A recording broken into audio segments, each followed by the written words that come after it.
Hello everyone. Today we will discuss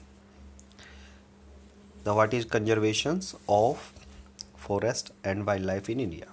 ठीक है, तो उससे पहले हम ये जानते हैं, do you know that over half of India the natural forest are gone. देखो, यानी कि 50% जो जंगल हैं वो भारत से गायब हो चुके हैं, यानी कि 1/2, यानी कि 50%। ठीक है, 70% of its surface water bodies polluted. ठीक है, 70% से ज़्यादा जो वाटर बॉडी सरफेस है वो पूरी तरह से पोल्यूटेड हो चुका है। क्यों? क्योंकि 70% जो पानी है, जैसे हमारे यहाँ गंगा ट्रिब्यूटरीज हैं, ठीक है, गंगा, यमुना, चंबल, बेतवा, केन, ये पूरी तरह से विलुप्त, इनके अंदर से पानी बहुत की मात्रा बहुत ज़्यादा कम हो चुकी है। क्यों? क्योंकि इन्हें हमारे जो लोग हैं उन्होंने ज़्यादा प्रदूषित कर दिया है। ठीक है, the 40% of mangroves wipe out. ठीक है, जो मैंग्रोव ट्री है, मैंग्रोव ट्री कहाँ पे होते हैं? जहाँ पे समुद्र के पानी और नदियों के पानी के मिलन से है, यानी कि सैलिनिटी वाटर समुद्र का और नदियों का स्वच्छ पानी जहाँ पे इस एरिया में मिलते हैं, तो यहीं पर मैंग्रोव ट्री होते हैं। ठीक है, मैंग्रोव ट्री वे होते हैं जिनकी जड़ें पानी से इस प्रकार से बाहर निकली हुई होती है। ठीक है, ये मैंग्रोव ट्री होते हैं। ठीक है, and with continue hunting and trade off wild animals. ठीक है, और लगातार एनिमल्स का हंटिंग होने के कारण और इनकी स्किन्स का, उनके दांत का, जैसे हाथी के दांत का व्यापार होता है, ठीक है, वे पूरी तरह से विलुप्त हो चुके हैं। ठीक है, commercially valuable plants, thousands of plants and animal species are heading toward extinct. ठीक है, हजारों पौधे की प्रजाति और जानवरों की प्रजाति क्या है? विलुप्ति की कगार पर है। ठीक है, तो हम देखते हैं कि इसमें conservations of forest and wild life in India. ठीक है, हम किस प्रकार से भारत के अंदर किस प्रकार से इन चीज़ों का संरक्षण किया जा रहा। The conservations of forest and wildlife in India.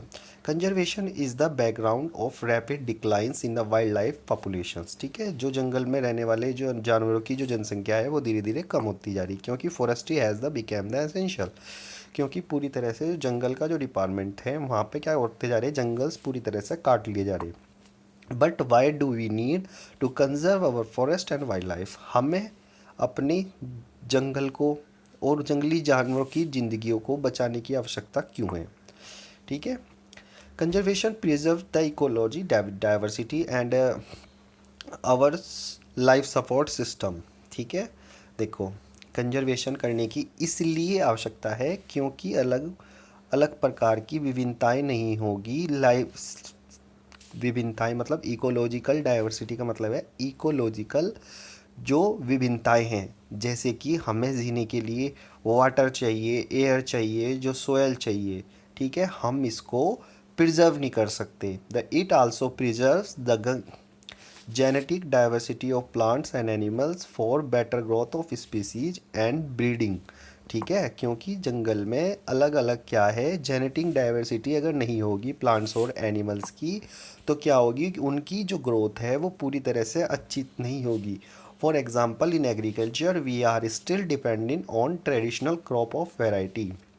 ठीक है, हम क्या है, जो फसलों की पारंपरिक जो फसलों की पारंपरिक वैरायटीज़ हैं हम उनके ऊपर ही निर्भर हैं। ठीक है, सपोज़ करो अगर हम एक ही प्रकार का गन्ना बो रहे, तो गन्ने बोने से वहाँ पे क्या हो रही कि एक ही प्रकार की फसलों से तो हम चीज़ें ले पा रहे, मगर क्या है कि जब तक गन्ने की वैरायटी नहीं होगी या दूसरी फसलों में वैरायटी नहीं होगी, तो मैं एक एग्जांपल बता रहा, जैसे कि क्या हुआ कि कैलिफोर्निया में, ऑस्ट्रेलिया में एक बार क्या हुआ कि जंगल पूरी तरह से, जो खेतों में क्या हुआ, एग्रीकल्चर में पूरी तरह से चावल की जो प्रजाति थी वो विलुप्त होगी। ठीक है, यानी कि चावल में पूरी तरह से वहाँ पे क्या आ गया, चावल में बीमारी आ गई। तो बीमारी आने के कारण वहाँ पे चावल पूरी तरह से ख़त्म हो गया। तो उनके वहाँ के साइंटिस्टों ने पता किया कि छत्तीसगढ़ में 55,000 प्रजाति है, वैरायटी है चावलों की। तो उन्होंने देखा कि कभी ना कभी तो छत्तीसगढ़ में भी प्रॉब्लम्स आई होंगी। तो इन प्रॉब्लम्स को छत्तीसगढ़ वालों ने किस प्रकार से रिमूव किया, तो उन्होंने अपनी रिपोर्ट भेजी यहाँ छत्तीसगढ़ के डिपार्टमेंट में, और यहाँ से पता करा कि उस प्रकार की उस वहाँ से उन्होंने उस बीज को ले आए हुए, जो अलग अलग प्रकार के बीज थे। तो उस बीज का फिर अपने यहाँ के बीज से हाइब्रिड बीज बना के उन्होंने जब बोया, तो तब जाके उसके अंदर की जेनेटिक इंजीनियरिंग करने के बाद तब जाके वहाँ पे प्रोटेक्शन हो सकी। ठीक है, तो ये क्या है कि बायोडायवर्सिटी होना बहुत ज़्यादा ज़रूरी है। अगर हमारे भोजन में विविध प्रकार की विभिन्नताएं नहीं होगी तो क्या होगा, इससे इससे बहुत ज़्यादा दिक्कत या प्रॉब्लम्स आ जाएगी। ठीक है, फिशरी, ये उदाहरण था ट्रेडिशनल क्रॉप्स का, कि ट्रेडिशनल क्रॉप्स में विभिन्नताएं होना बहुत ज़्यादा ज़रूरी है। Fishery too are heavily dependent on the maintenance aquatic biodiversity. ठीक है, मछलियों के अंदर क्या है कि बहुत प्रकार से बायोडाइवर्सिटी होनी बहुत ज़रूरी है। जब अलग अलग प्रकार की मछलियाँ नहीं होंगी तो क्या होगा कि इससे हमारा जो एक्वेटिक इकोसिस्टम है, यानी कि समुद्र का जो पारिस्थितिकी इकोलॉजिकल एनवायरनमेंट है, वो पूरी तरह से प्रभावित हो जाएगा। In 1960 and 1970 conservationists demanded the national wild protections programmes. ठीक है, 1960 से लेके 1970 के दशक तक जो पर्यावरण संरक्षण करने वाले जो लोग थे, उन्होंने क्या किया, नेशनल वाइल्ड प्रोटेक्शन एक्ट की डिमांड की इन 1972 में, with various provisions for protecting habitats. ठीक है, तो वहाँ के जंगल के जो आवासीय लोग हैं उनके लिए बहुत सारे प्रोटेक्शन के लिए प्रोग्राम्स चलाए गए। ठीक है, an all India list of protected species was published. ठीक है, भारत में वो चीज़ पब्लिश की गई, the trust the programmes toward the protecting the remains populations of certain danger species by the ban hunting. ठीक है, कुल मिला के इसके अंदर जो जानवरों की शिकार हो रहा था, हंटिंग हो रहा था, 1972 में फॉरेस्ट रिजर्व की वाइल्ड एनिमल प्रोटेक्शंस की पॉलिसी बनाई गई, जिससे उसमें उन्हें लीगल प्रोटेक्शंस प्रोवाइड किया गया। उनके आवासीय आवासीय यानी कि वहाँ की जगह से, हैबिटेट होता है आवास, यानी कि उनका क्षेत्र में, उनमें रेस्ट्रिक्शन कर दिया गया ट्रेड इन वाइल्ड लाइफ, यानी कि जंगल के जानवरों की खाल। ठीक है, वो चीज़ें पूरी तरह से स्टेट गवर्नमेंट्स में और सेंट्रल गवर्नमेंट्स ने पूरी तरह से बैन कर दिया। जैसे कि आपने देखा होगा कि जो सलमान भैया है उन्होंने काले हिरन का शिकार किया, तो यही 1972 वाला जो एक्ट था उसके तहत ही उन्हें सज़ा सुनाई गई थी, जो आज तक भी वो मुकदमा जोधपुर की न्यायालय में चल रहा है। ठीक है ना। Wild life sanctuary about the which have the already study. देखो, वाइल्ड लाइफ जो सेंचुरी होती है वो होती है स्टेट लेवल पे, और जो नेशनल लेवल पे होते हैं वे होते हैं हमारे नेशनल रिजर्व फॉरेस्ट। ठीक है, ये हमारी वाइल्ड लाइफ सेंचुरी होती है स्टेट पे। The central government announce the सर्वल projects of protecting the specific animal. ठीक है, तो सेंट्रल गवर्नमेंट ने अनाउंस कर दिया स्पेसिफिक एनिमल्स को पूरी तरह से संरक्षित रखा जाएगा। जैसे एक सींग वाला गैंडा था, उसमें कश्मीरी स्टैग था। कश्मीरी स्टैग एक प्रकार का हिरन है, हंगुल कहते हैं हम उसको। ठीक है, 3 इसमें क्रोकोडाइल की प्रजाति थी। ठीक है, जो फ्रेश वाटर में रहने वाले क्रोकोडाइल थे, एक हमारे नमकीन पानी में रहने वाले क्रोकोडाइल है, और एक है घड़ियाल। घड़ियाल और इसमें क्या फ़र्क है, देखो, जो ये घड़ियाल होता है इसकी नोक पर ये घड़े घड़े जैसी संरचना होती है, और जब ये पानी में डूबता है तो इसके मुंह से आवाज़ घड़े के समान आवाज़ आती है। ठीक है, तो इसलिए हम इसको घड़ियाल बोलते हैं। ठीक है, और क्या है, एक एशियाटिक लोयन था। लोयन और चीते में क्या डिफरेंस है, लोयन के चारों ओर ऐसे इस प्रकार से बाल बने हुए होते हैं, और जबकि चीते के आंसू होते हैं, नाक से यहाँ से आंसू ऐसे निकलते हैं। ठीक है, मतलब कि लाइनें बनी होती हैं। ठीक है, the Indian elephant and black bucks, chinkara, the great Indian bustards, गोडवंस एंड द स्नो लेपर्ड। ठीक है, इनकी संरक्षित करने के लिए सरकार ने कदम उठाए। ठीक है, the have the been the given the full और partials legal protection again hunting and trade through out.